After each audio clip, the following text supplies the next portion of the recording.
Diminished chords. Everything's going fine, you're playing through the tune, and then boom, that nasty diminished chord comes up and you have absolutely no idea what to do.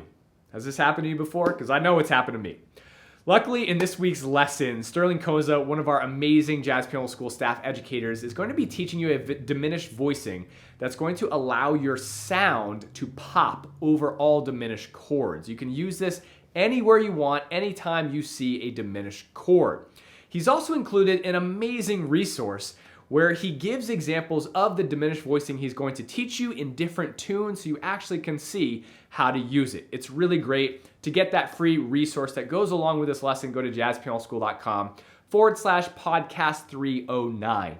My name is Brendan Lowe, creator and founder of Jazz Piano School. If you're looking to get some private access to study with me, you can join and enroll in my new accelerator program, which is now open, and I usually open this program once a year. It is a group of students capped at 20 that gets access to private lessons from me, group lessons, Q&As, guest masterclasses, and so much more. If you're looking for more information on that, go to jazzpianoschool.com/small group. But with that being said, let's learn how to play over a diminished chord. Here we go. Hey everybody, this is Sterling here with a cool chord trick for you today. We're looking at a diminished shape. This is one that you can pull out, if you're looking for a little bit of wow factor, if you want to just have something a little crunchier to mix things up.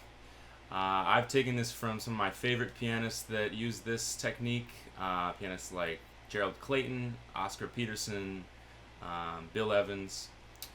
And you can use it in a variety of settings, which I'm going to show you today.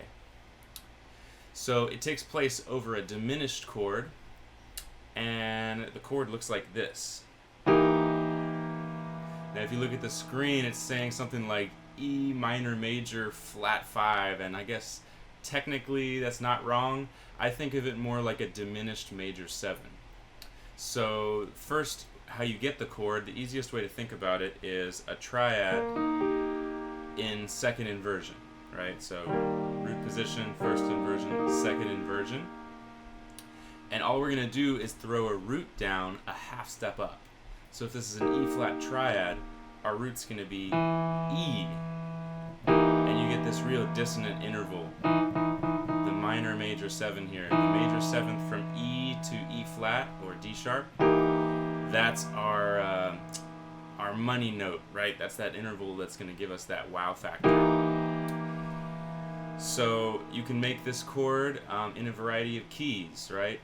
I like to do it going in minor thirds. So we'd go from E flat to G flat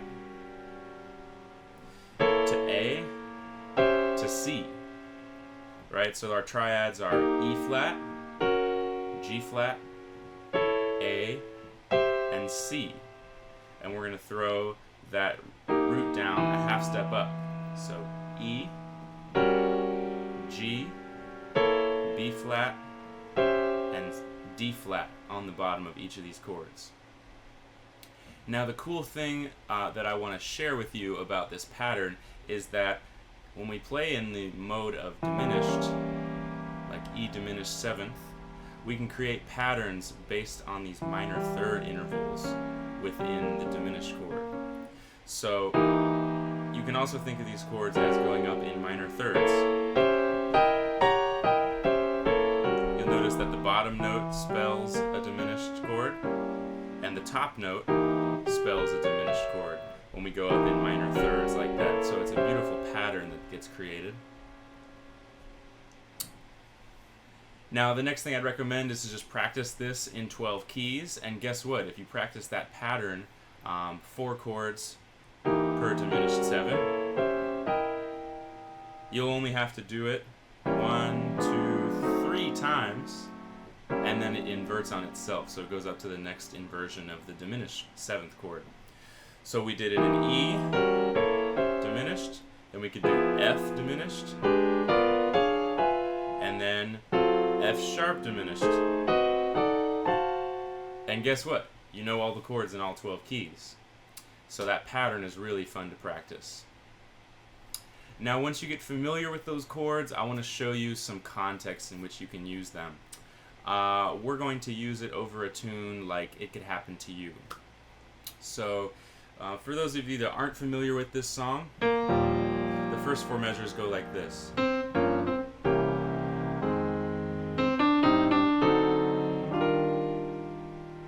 Those are the first 4 measures, and so on. So the first 4 measures are where these chords come in really handy. I like to use them here. So for the chord changes, we have E flat major 7.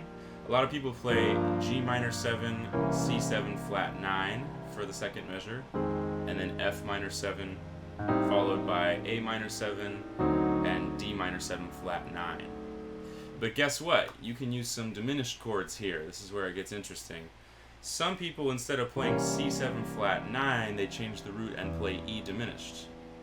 Well, guess what? We know a chord that fits there.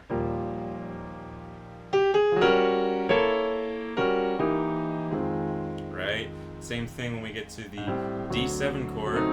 We've got an F sharp diminished or G flat diminished chord on top, and we know some voicings that fit that. Right? So for the first 4 measures of It Could Happen to You, you can substitute those diminished chords.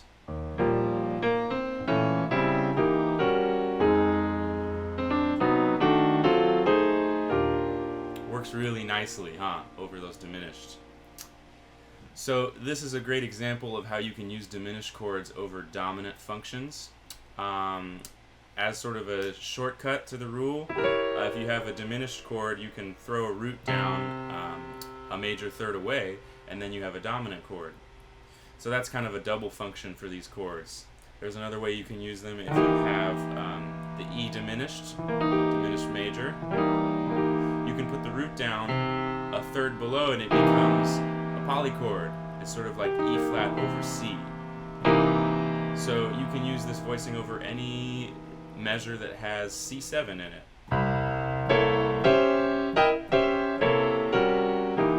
And it becomes a nice dissonance that you can use. Same thing if we had a D7 chord, we could use F sharp diminished.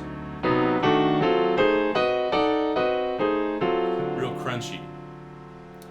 So I would challenge you to try using these voicings over your favorite tunes. Anytime you have a diminished chord in a tune like It Could Happen to You, or if you have like a dominant function and you want to add some extra tension, try using the diminished a major third up with this chord structure.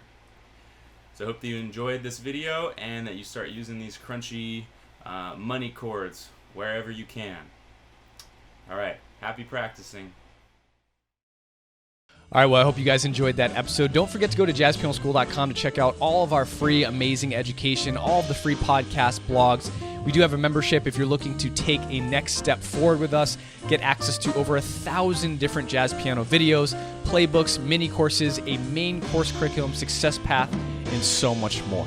If you have any questions, feel free to email us at support@jazzpianoschool.com. I hope you have a wonderful day, and as always, happy practicing.